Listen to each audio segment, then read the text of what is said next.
The brother on my right. Good evening, everybody. I'm a student of Sabusiddhic. My name is Harsh Waghela. I want to ask a question that after the death of human being, dead body should be burnt out or should be buried? The brother posed the question that after a human being dies, should his body be burnt or should it be buried? Let's analyze scientifically which is more appropriate. Brother, as I told in my talk, or in the question and answer time, I believe, that the elements, the constituent of human beings, is present in lesser or greater quantity in the soil, in the earth. So we are created from earth, we should go back to earth, it's logical. More easier for us to go back into the earth, point number one. Point number two is that if we burn a body, there is pollution. There's environmental hazard. Environmental hazard is there. When you bury a body, there's no environmental hazard. In fact, the place where you bury, point number three, the ground and the surrounding ground becomes more fertile. Point number four, it is very cheap to bury. You don't require any money. Earth is freely available. There are graveyards. But to cremate, to burn, you require tons and tons of wood. Therefore, every year, if it's statistics, our government goes in loss of millions of rupees because they're burning wood. Loss to environment, environmental problem, hazard, and plus waste of money. If you calculate the amount of people that are dying, amount of people that are burning, it's a loss of money, hazard to the environment. It's much more logical and scientific to bury the body than to burn. Hope that answers the question. I would, after the next two questions are over, I will allow some questions on slip. I'm told that some ladies would have written questions on slips. They would not like to ask on mic, or there are some other people also. So we'll allow some questions. The questions which have come on slip can be passed on to me after the question. And unless if there is some brother who's a non-Muslim, I have told them they have not had enough opportunity, so that we will make an exception to that. They can ask on the mic. Otherwise, I read questions from the slip after the next two questions are over. Assalamu alaikum. My name is Khalid and I am a student. It's mentioned in Quran that sun and other planets revolve and rotate in a fixed orbit.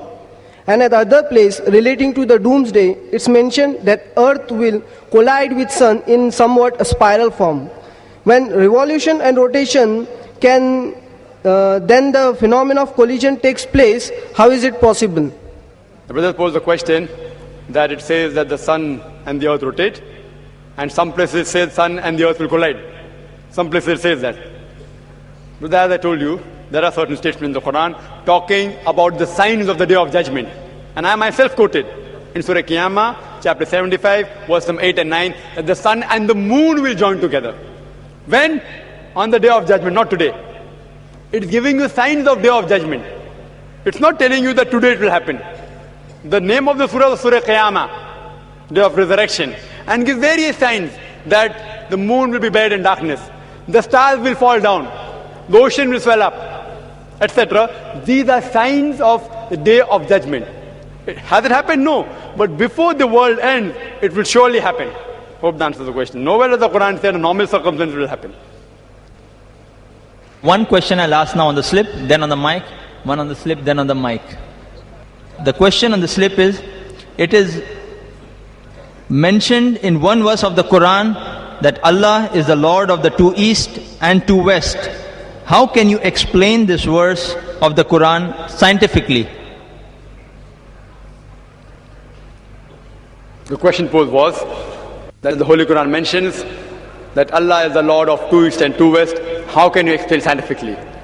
What the person is referring to is a verse in the Holy Quran from Surah Rahman, chapter number 55, verse number 17, which says, Rabbul Mashriqani wal Rabbul Maghribani, that Allah is the Lord of two east and two west.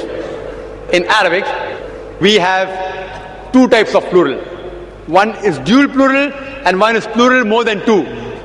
Here, Rabbul Mashriqani is dual plural, that Allah is the Lord of two east and Lord of two west. Let's see what science has to say about that. And we know that the sun rises from the east and it sets in the west. But science tells us today that the sun rises from the due east only on 2 days. Exact east. In the other times, if you notice, the point of rising of the sun keeps on varying. It rises exactly due east only on 2 days, the 2 days of equinox. All the other days, it either rises south or north of east. Similarly, it rises from one extreme of the east in the summer solstice and rises from the other extreme of the east in winter solstice. Similarly, the sun sets in due west only on 2 days of equinox. All the other days, it either sets south or north of due west. It sets in one extreme of west in the summer solstice and sets in the other extreme of west in the winter solstice.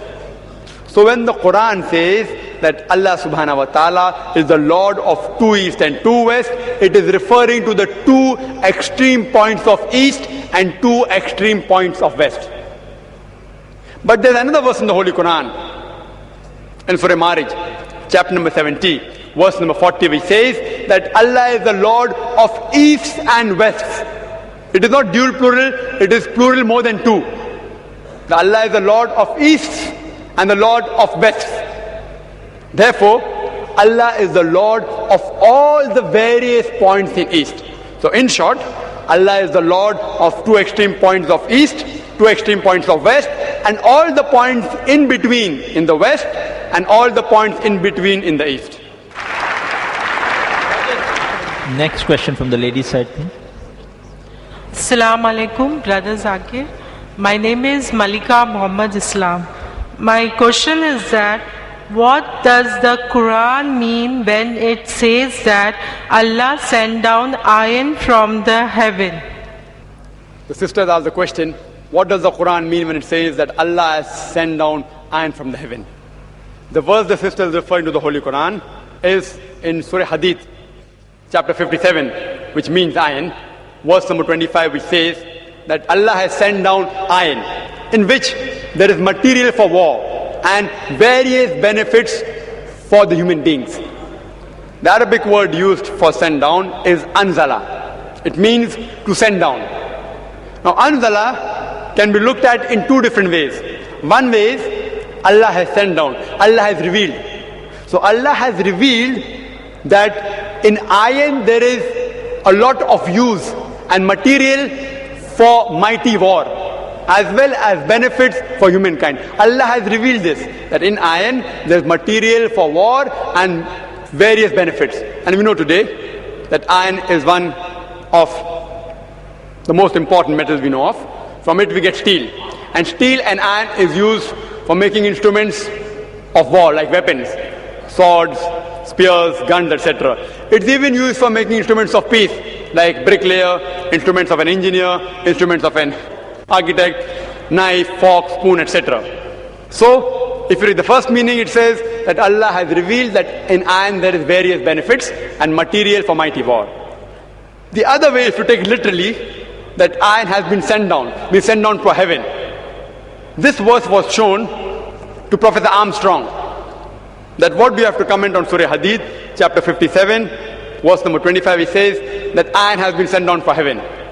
So he tells us that it's recently that the scientists have come to know about the formation process of various elements. And they say that the energy required to make 1 atom of iron, it's so enormous that the energy of the whole solar system is not sufficient. And a calculation was made that energy 4 times that of the solar system is made to produce 1 atom of iron. Means the energy of the moon, the stars, the sun, all these energies we take of the planets, etc., of only the planets of the solar system and the sun and the moon, it will not be sufficient to produce 1 atom of iron. Scientists today tell us that iron is an extraterrestrial metal, which is confirming the Quranic ayat, if you take it literally, that iron has been sent down from the heaven. The next question from the slip. There was a philosopher in 6th century BC who said that the earth rotates about its own axis and the planets move around the sun. The Quran also gives the indication of a similar scientific fact. Some people allege that the Prophet copied these points from the philosopher. Please comment. The question posed was that there was a philosopher in 6th century BC who said that the planets and the earth rotate around the sun. So maybe the Prophet copied from the philosopher, Prophet Muhammad, peace be upon him. I do agree that in the 6th century BC, the Pythagoreans, these people, they defended the theory that the earth and the planets, they rotate and they revolved around the sun. But to say that Prophet Muhammad, peace be upon him, copied from them is illogical, because these people fail to realize that the same Pythagoreans, they also defended the theory that the sun was the center of the universe. The sun was fixed. It did not rotate, neither did it revolve. So to say that Prophet Muhammad copied those 2 points, earth and planets rotate and they revolve, and didn't copy the point which says that the sun was center of universe, the sun was fixed, it did not rotate, it did not revolve, is illogical. I do know that there are various philosophers whose works of antiquity gives us ideas, and they say several things. But if you analyze the works of philosophers of antiquity, their works is mixed with invalid and valid ideas. People normally quote the valid ideas, they forget that they even left behind invalid ideas. They were great thinkers. The difference between these philosophers who predicted and the Quran is, these philosophers only thought and predicted, and they made even false statements. The Quran, alhamdulillah, more than 1,000 verses speak about science and not a single is wrong. The difference is Quran gives a challenge. To say that Prophet Muhammad copied from these people and didn't copy the negative point, maybe 1 or 2 it's possible, it was fluke. But to say that all the thousands of verses, the Quran speaks about science, were copied is illogical, because Quran gives the challenge. أَفَلَّا يَتَدَبَّرُونَ الْقُرْآنَ وَلَوْ كَانَ مِنْ عِنْدِ غَيْرِ اللَّهِ لَوَجَدُوا فِيهِ اخْتِلَافًا كَثِيرًا. In Surah An-Nisa, chapter 4, verse number 82, do you not consider the Quran with care? Had it been from anyone besides Allah, there would have been many contradictions.